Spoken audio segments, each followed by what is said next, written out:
Greetings, dear ones. I am Kryon of Magnetic Service.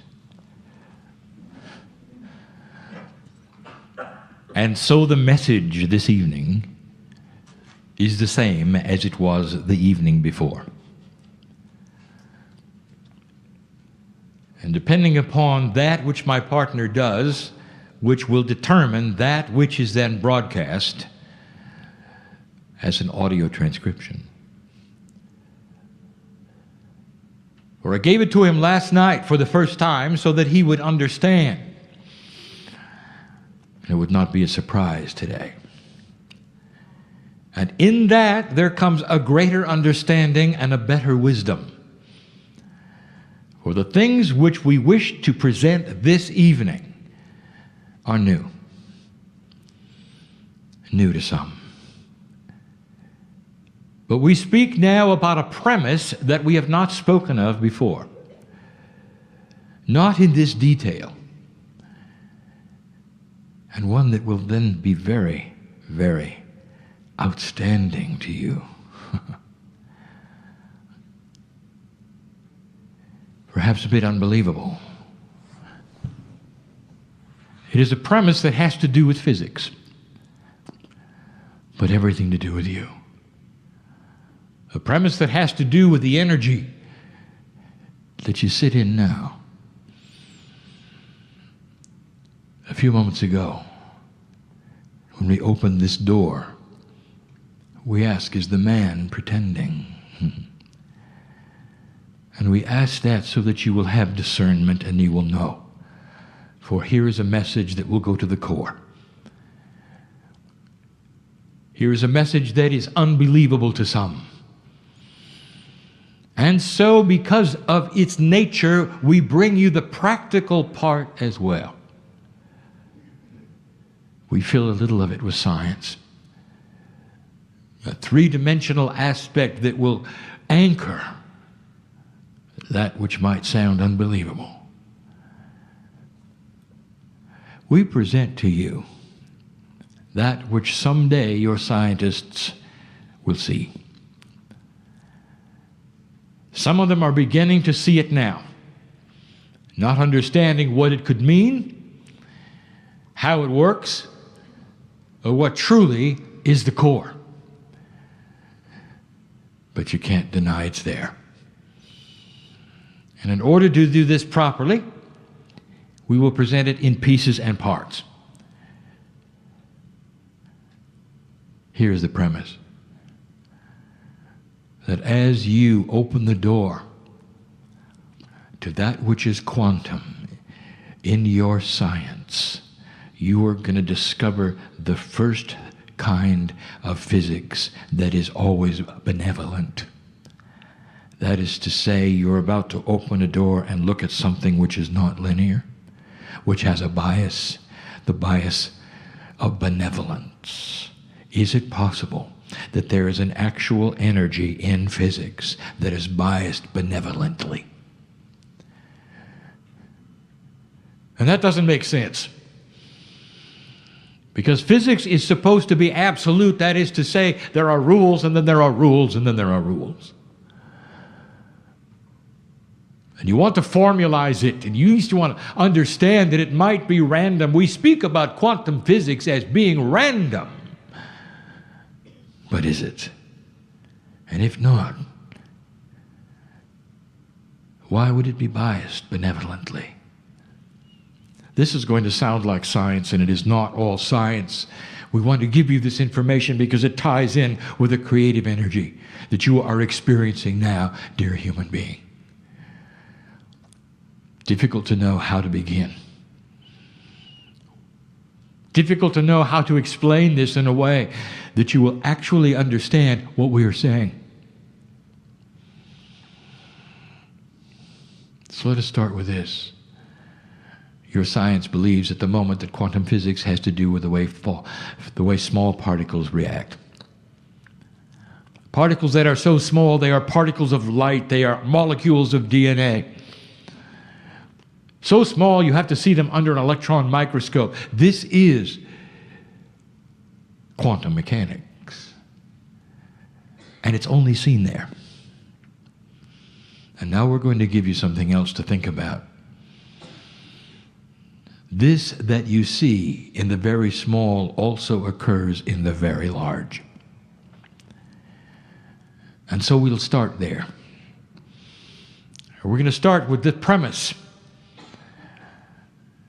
The creation of galaxies. And I have said it before that each galaxy in the universe has its own physics.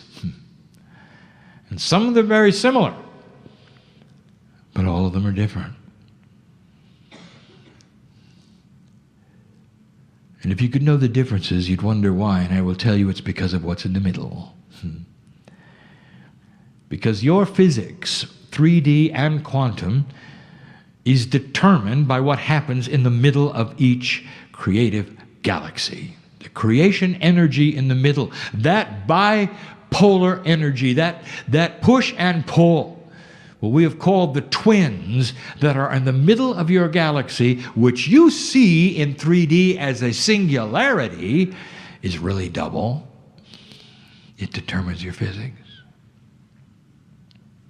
And it's different for every galaxy.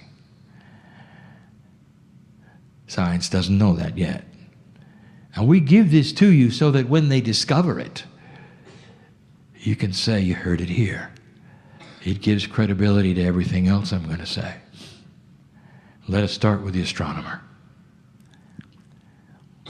Dear astronomer, do you believe in God? And the astronomer will think for a moment, and the astronomer will say, I am not one to define divinity. And it's not my science.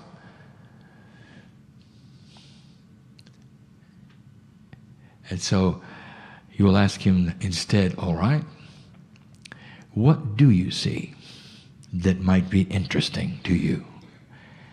And this is where the astronomer lights up and says, all right, I will tell you what is interesting to all of us. We've discovered something we don't understand. There are physical principles in large things that do not apply to orbital mechanics as you have learned them in Newtonian and Euclidean physics. And they will say it's odd to us that the galaxy moves as one plate, almost like the stars were pebbles glued upon it. It all rotates together. There has to be some kind of energy that holds that. For orbital mechanics, as you know them, has to do with gravity and magnetics, orbiting objects around a fulcrum, which is a sun, seeks its natural place of orbit based upon its mass. Further away, closer together, the speed. Smaller items go faster, slower items go slower that are bigger. That's what your solar system does, but not a galaxy. The galaxy has something in the middle which must be gravity-based, and yet everything moves around it as one. There is a unity there. We don't understand it. But that's not all. Then they will tell you something that you cannot believe. It has to do with what we would call the random factor.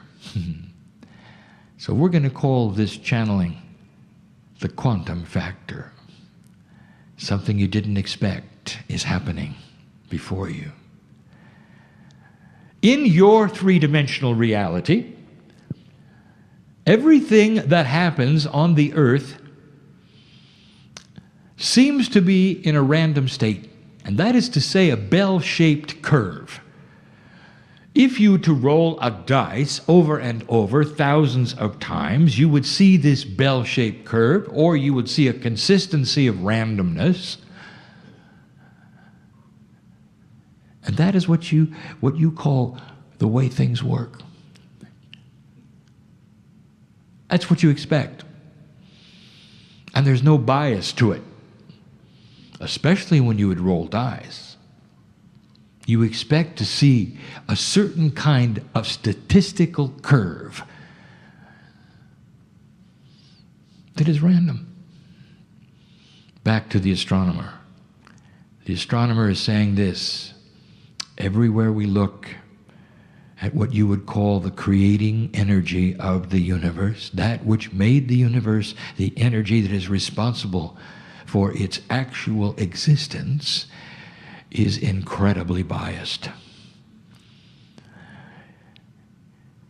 It would be like if you rolled a dice and you got 6, and then 6, and then 6, and then 6, and then 6, and then 6, and then 6.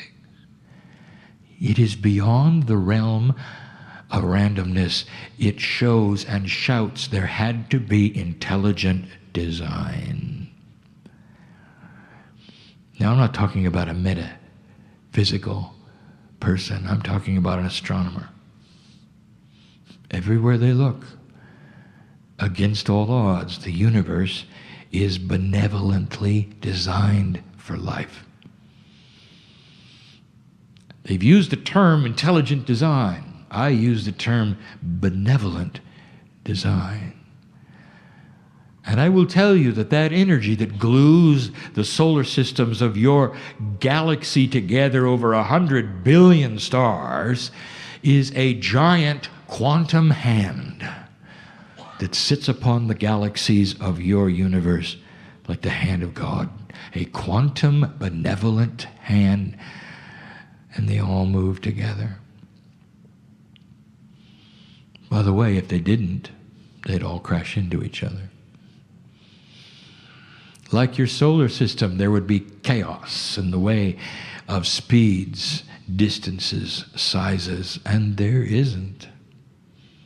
Instead, it all moves in unity. And the astronomers say it shouldn't. And the astronomers say it's like rolling 6 1,000 times. How can this be? It is the first of many examples we are going to give you. This is the quantum factor, the very creator of the universe. Biased in love, biased for life, biased in benevolence. And here you are sitting in the little blue jewel, that earth that shouldn't actually exist. And the only thing that allows it to exist is intelligent design. How long did it take for science to come to this? An agreement. It's out of statistical probability. Oh, the astronomer still will not use the God word. Intelligent design is as good as it gets. But at least they have been accurate in describing it. A benevolence that is the creator of the universe. Think of that. What does this mean to you? If there is a benevolence in the overall creation of the universe, allowing for life, allowing for this earth to exist, it means that other earths exist. There's life everywhere. We've told you that. However, we sit in a very special one. The planet that is the only planet of free choice anywhere. There's only one in every universe. And there have been other planets of free choice, graduate planets of free choice, then giving the seeds of what they have graduated from to you to continue. And here you are. The creative energy in you has the wisdom of the ages of your galaxy, not of your earth. Others before you, in the billions of years that this galaxy has existed and has rotated as one object, there have been many of these tests all over, and every single one that graduates to a new level of benevolence picks up that quantum energy that is biased in love and passes it to the next planet. It is a long-term deal. And you will do the same.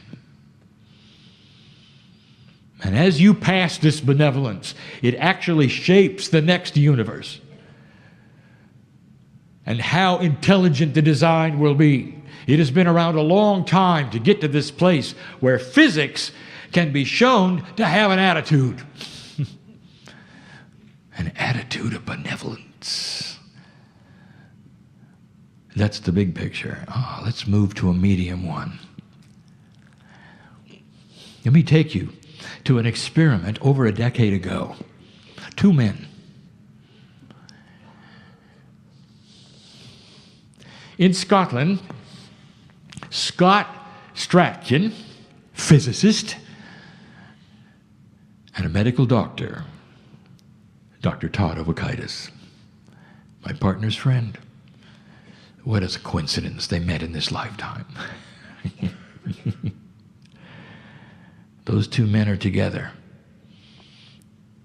The physicist and the medical doctor come up with something.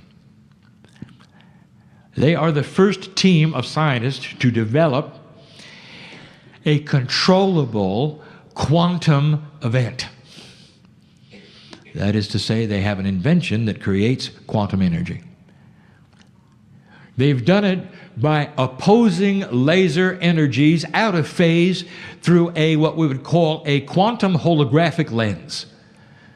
An actual shift of time occurs. And the quantum soup that is in that energy, although it is very small, is controllable. Now, they're not the first humans on the planet to create a quantum energy. They're only the first ones to create a controllable quantum energy. The first human to create a quantum energy was Nikola Tesla. He couldn't control it, but he knew it was there, and he had seen it over and over. But what they did next, and over the last decade, and continuing into the next one, shows the quantum factor. For they then applied this little quantum soup that they had invented to biology. And every time they imbued this energy into a biological test or experiment, they got healing. And what are the odds of that? That you would then develop some kind of an energy on the planet that had never been seen before, and everywhere you put it, good things happen. What are the odds of that? It's like rolling 6 and then 6 and then 6. Are you starting to see a pattern?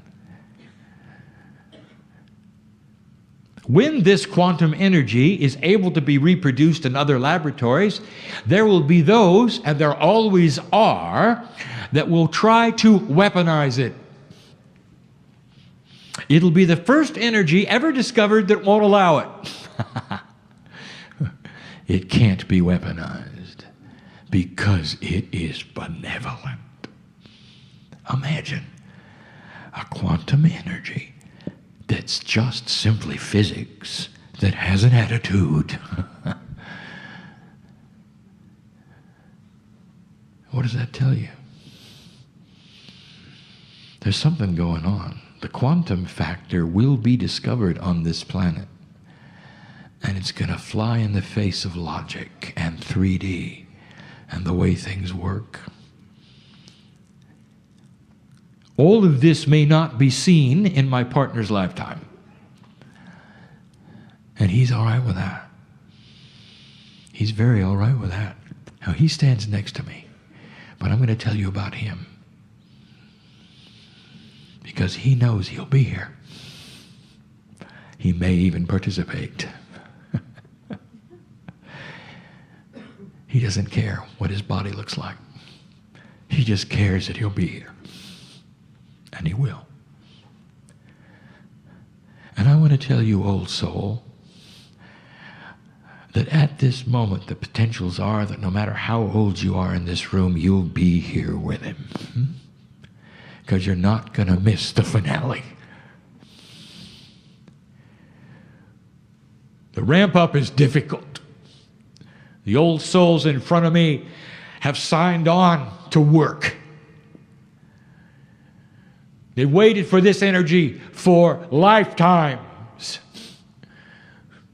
Their parents, and I've spoken of this before, came into this planet knowing full well they would have children that would be in this new energy that would have the chance of changing Earth. Your parents didn't. Before they got here, when they had the mind of God, they said, we're going to go in, and we're not going to wake up, and we're not going to understand. We may even be abusive. We may give them a hard time. We may even disown them. But we're going to have them.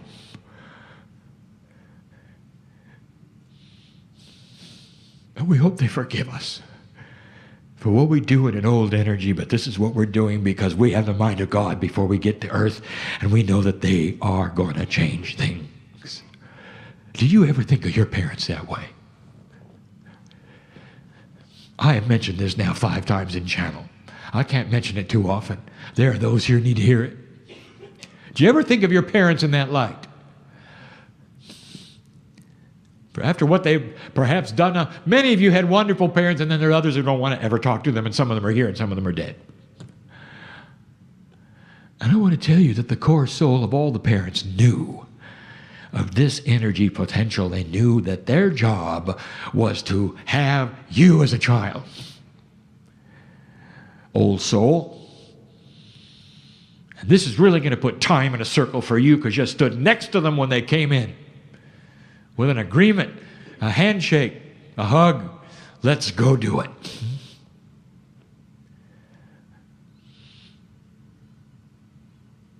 My partner says that light workers sit before him. All right, light worker, I want to ask you, if you now know what I know about your parents, who's the light worker? I've said that over and over. It's your parents who went through this in an old energy and perhaps never woke up.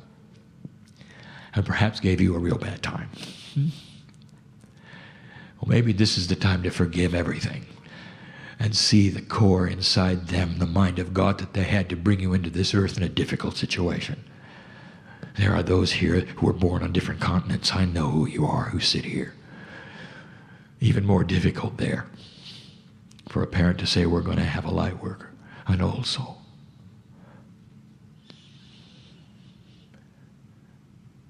And why were they so sure that this would work? Because they saw the quantum factor, the benevolence of the quantumness that you were beginning to absorb and understand. Quantum energy is just around the corner.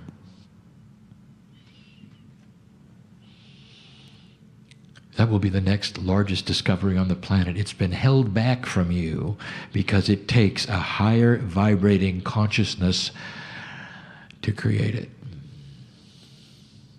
When any planet discovers a quantum energy and is able to use it, you can go to that planet and know that you will meet high consciousness entities. Never given to you before that. For in the quantum factor contains planetary travel, interplanetary travel, entangled states, ways of doing things you never thought could happen. You can throw away your rocket ships. Oh, how 3D of you. You're on the edge of that. Now let me take you to the very small.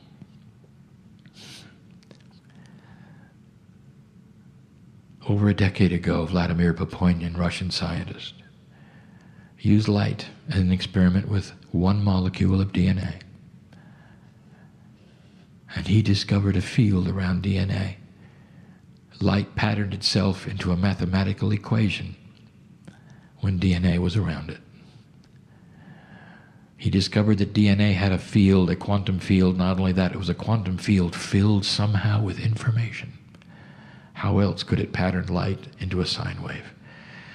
A field that is quantum, that is filled with information that came from a quantum biologist, not Kryon. And I follow that up.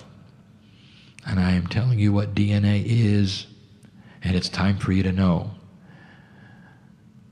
When the human genome was transcribed, every single chemical in it was seen. The numbers are shocking. For in a molecule so small you cannot see it without an electron microscope, there are 3 billion chemicals in the double helix. The smallest of the small, all of those are quantum. They all qualify. They're small enough.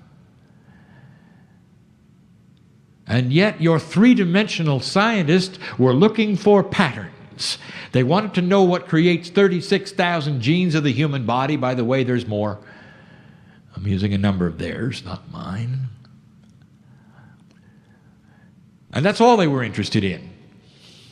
They did not see DNA in a quantum state. They were not looking for that, even though the very size of DNA must yell at that which is logic that it has to be quantum. They were not looking for that. Instead, they counted chemicals. Instead, they looked for codes. And they found them.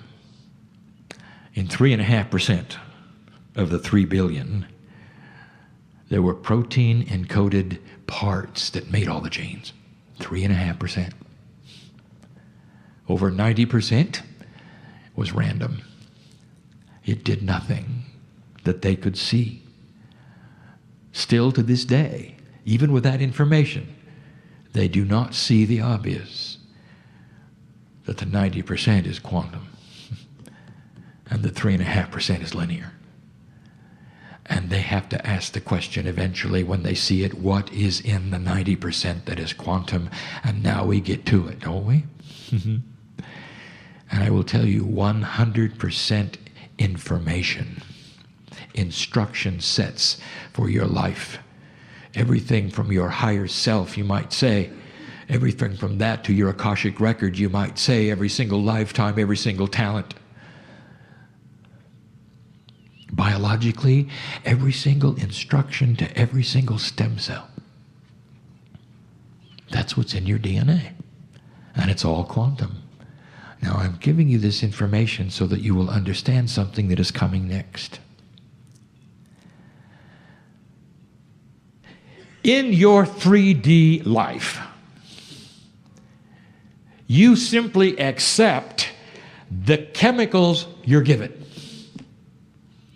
And you act as though the 3.5% is all there is. And you take it as a standard that is unchangeable.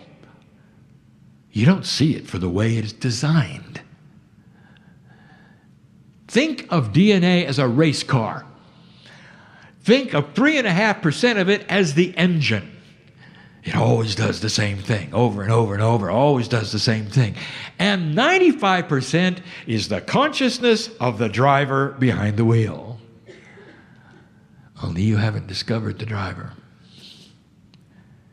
And therefore you live with the 3.5% as though it were all that there is. And you never talk to it. Many of you come in with predispositions based upon the karma which is put upon you from your past lives. You don't come in clean. You come in with predispositions, fears and phobias. Some of it is positive. You come in as a prodigy, continuing your last life. The 8-year-old who can paint like a master and do brush strokes that take 30 years to develop. As soon as she can hold a brush. What does that tell you about what must be in the DNA? The composer, the pianist, the prodigy, the violinist, just waiting till their hands can go on the fingerboard and they can reach up and fret the notes. They come in knowing how to play the piano, just waiting for their hands to get big enough to do it without a lesson. How do you explain that, dear ones? It's all in the DNA. And you never talk to it. Let me take you to cellular division. We've said this before. You need to hear this to understand how this works. A cell is ready to divide. It rejuvenates the human body, all tissue. You've been told that there's some tissue that does not rejuvenate. That is incorrect. It all rejuvenates at different speeds, at different times, and different ways. It rejuvenates. You know, the human body is designed to live a long time. Unfortunately, the energy that you have created on this planet and what you've gone through has beat it up. You don't live much more than 80 years. The biblical creatures that you call human beings, that were sometimes prophets and sometimes masters and sometimes just there, lived for hundreds of years. Did they really, or is that just a metaphor? Did they get that right in the Bible without a mistranscription? I'm going to tell you the truth. It's very accurate.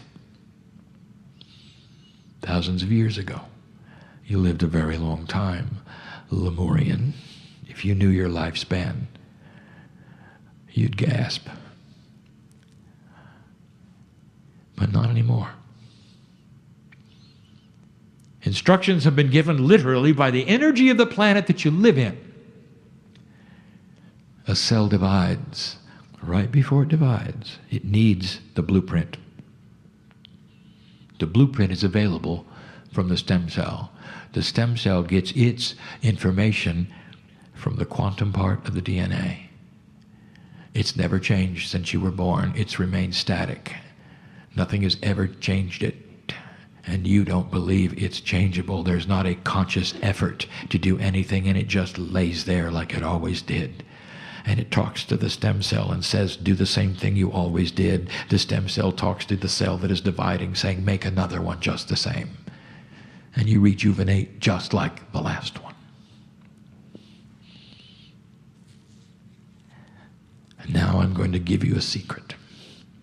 There's another quantum energy on the planet that has the quantum factor. A benevolence. And that is new. And you sit in now a revolutionary change, and some of you are aware of it and feeling it, and it's called a shift of human consciousness, and it's shifting into the quantum factor. It is becoming benevolent. And it is why you're seeing this earth react the way it is. You're starting to see those who will not allow the old systems. You will not have dictators anymore. They want control over their lives. They don't want war. They want their families to be safe.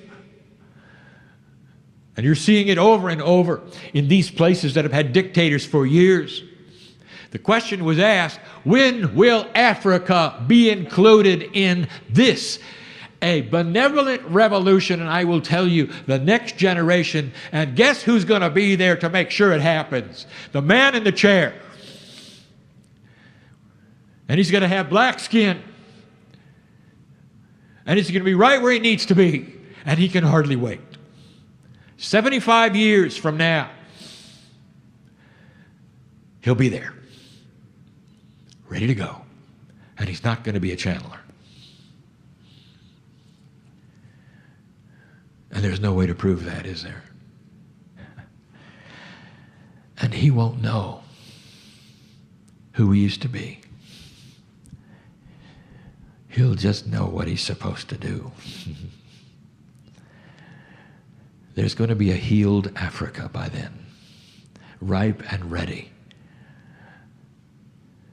to develop one of the most abundant and filled with resources continents that this planet has ever seen, without any history that is political. They don't have to unlearn anything. They can start from scratch. They can take the best of any system that they've ever seen and build it. Africa will become one of the most abundant continents in the world. And by the way, they're going to have one currency. And you say, well, what about China? They're awfully large. Look at what they've done. Look at what they have to unlearn. Africa will only have the history that you see today. Sickness, dictators. All of that is going to change, and he'll be there. And how do I know that? Because that's what he's agreed to in advance. In a quantum state, the quantum factor is benevolent, and he knows it. Synchronicity is benevolent. Did you know that? If you wait for synchronicity in your life, God is never going to give you a snake when you ask for an apple. We've told you this before. This is benevolent energy on the planet working in synchronicity for you. Did you ever wonder how energy can be developed like this? And it loves you, and it has an attitude. Here's what you should know. In this shift of human consciousness, you're starting to receive the quantum factor in human consciousness. Human consciousness is starting to have this quantum factor. That is to say, it is becoming benevolent. And that means as you are now able to interface with another field, a field around you called the Merkaba, which is your DNA, you have one confluence of quantumness interfacing another. And I don't know if you know what that means in physics, and I will tell you. And that is this, that what you think, you create. And the first thing you're able to do is rewrite your DNA. How'd you like to live another 100 years? And you give me a 3D answer, and I just heard it here, and your minds are going crazy. I don't want to look that way. It's bad enough what I look like at 90. Oh, 3D of you. Earth won't support it. The population will be too big. Oh, how 3D of you. What if, just what if, you became wiser as well? What if you started to control that which is your population and the use of the Earth's resources? What if you stopped using up the resources of Earth and depended upon the ocean for power, as we've told you? What if you decided to dig a hole and make steam out of the heat that's below your feet instead of building a nuclear reactor? For a nuclear reactor is the world's most expensive steam engine. That's all it is. It makes steam. And there's lots of ways of making steam that will not then hurt one animal or one molecule of air. And it lays there ready for your discovery. And I'll tell you, you're there. You're almost there. You can rewrite your DNA. Now, you're not thinking like I'm thinking, because I'm going to tell you what's in your DNA. It's the consciousness that you have at the moment that actually controls that which you think, your attitude, your human nature. So let's just go for it. There are those in this room that need to hear this. Who is it you won't forgive? Who is it you think has etched into your life something you can never forget, and that you wake up every day with it? I know who's here. Etched into your life.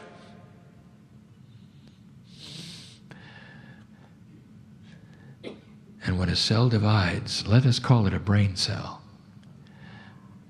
it asks, the same or different? And it goes back to the stem cell for the blueprint, and the stem cell goes to the DNA, and it looks, and oh, would you believe that? The DNA has another instruction set. It's becoming more benevolent. It's more peaceful. Look at that. The event which caused that groove of horror that can never be forgotten is gone.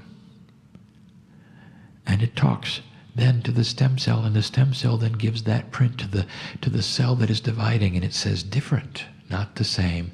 And a new cell is created in your mind that has a new blueprint. And so you might say that what you're going to do in the future has changed your past. And there it is. How much more quantum can you get? Are you paying attention? You can rewrite anything. That's the power of the human being. In this new energy, old souls will pick it up first. It's the old soul who's going to start changing, and people will see it in your human nature, and they'll say, what have you got? I want it. You don't ever have to give them a Kryon book. You never have to say one word. They watch you work with other human beings. They watch you love others who are unlovable. They watch you care about people who you could never care about. And then you start to see it in areas you never thought you'd see it. Politics will begin to change. The way you do business starts to change. What you expect of each other becomes benevolent. Oh, there will always be those unbalanced. There will always be that which you cannot control. There will always be humans. There will always be ones that land in prison. There will be those who come to the planet for the first time, haven't got a clue what to do. Do everything wrong, seemingly, just like you did. There is a lineage in the room, not just one of many lifetimes, but one of wisdom that brings you to the chair. And the questions you ask about civilization and earth are wise ones. When are we going to learn the lessons? You say, well, you have in order to have asked the question, haven't you? There's a wisdom pool sitting in the room that is enormous. Don't you feel it? And so, dear human being, you start talking to your DNA in a benevolent way, and you say to the stem cells, you say to all that is, you say, why don't we have a situation where the telomeres don't shorten every time the cell divides? Oh, and the information goes to the stem cell, and the stem cell is queried by the cell that is dividing, and the telomeres are there, and they don't shorten. And therefore, the one that is produced doesn't age, and you youth. And that's the truth. You start to return to an energy that you thought you'd lost, where human beings are allowed to live longer and can live longer, and it doesn't destroy the environment. They don't overcrowd themselves because they can control it through their minds and through wisdom. How many children to have? What is appropriate? What works in the society? What is beneficial to all? The quantum factor.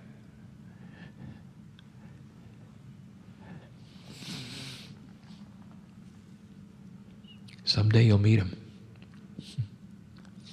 They're here now.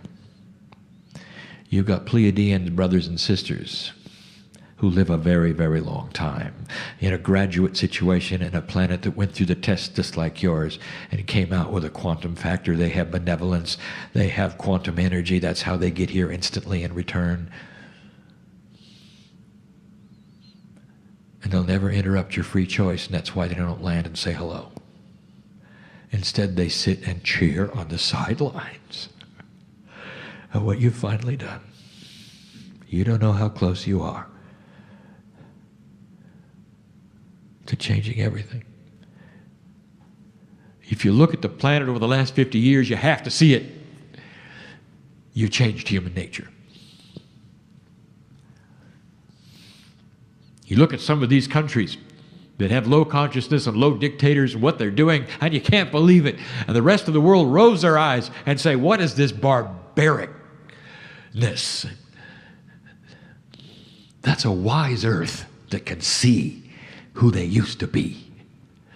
Human nature is not static. And now I've given you the secret, old soul in this room. I want you to start using that which is your higher consciousness to talk to your bodies every day. What is it you want to start with? What have you come for? There's healings that need to be done in this room. Will you accept them? Will you accept them? And if there is a resounding yes from those who know what I'm talking about, I want to give you the invitation to imprint right now with all of us permission to change. And get out of that 3D attitude that you can't change anything biologically in your body. Have you ever heard of spontaneous remission? Do you know what that is? That is a human being who has gone into a state where they actually have rewritten the stem cells in their body to the extent that their immune system is able to carry out something that is called apoptosis at 100% virility. And what I mean by that is that there is a process in the human body that will recognize invaders and sick cells and destroy them. They call it cellular suicide. The cell knows it's diseased, and so it stops functioning. Did you know you had that? That is spontaneous remission, only through old energy and eons of unpractice. You've forgotten how. And so you get the cancers, don't you? And all the other things that attach them to your body and grow. Isn't it odd? And we've said this before. Isn't it odd that your body won't even tell you what it's doing? And you've got to go to a guy in a white coat to find out. Isn't it time that stopped? You need to start communication. You need to listen to the intuition. You need to talk to your body every day. Are you okay? What can I do? What would you like? Let's start rewriting the DNA to live a long time. Let's shorten the telomeres. Let's start with high consciousness and how we react to anger. Let us imprint our DNA with the benevolence of God. Let us take the hand of the higher self and finally learn what is in the Pleiadian layers that they gave you. You haven't opened that bag yet. And it lays there. And it's been there for over 100,000 years, waiting for you to discover it. And when you do,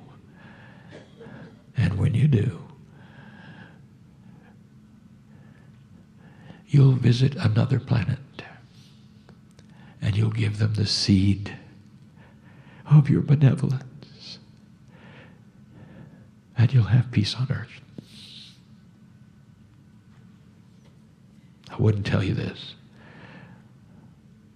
I wouldn't tell you this unless you could look at it and see it's happening. Before we close, dear ones, we'll say this is a slow process. We have seen it before. We've told you before. It happens through generations. It happens through children of the children of the children. It is not anything that you're going to see in a flashbulb experience. There may be some things that move backwards for a while before they move forward, but if you look at all that is together, a slow ship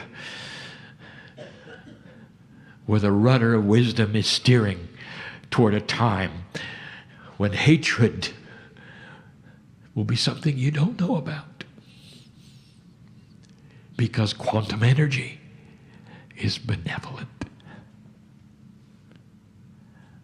And that is the truth this day. That is the energy this day. That are the potentials that I see this day. And that is why we bring you this message this day. Go from this place different than you came, knowing more about who you are, what you've done, and what is before you. And I'm Kryon. In this entourage, lover of humanity. And so it is.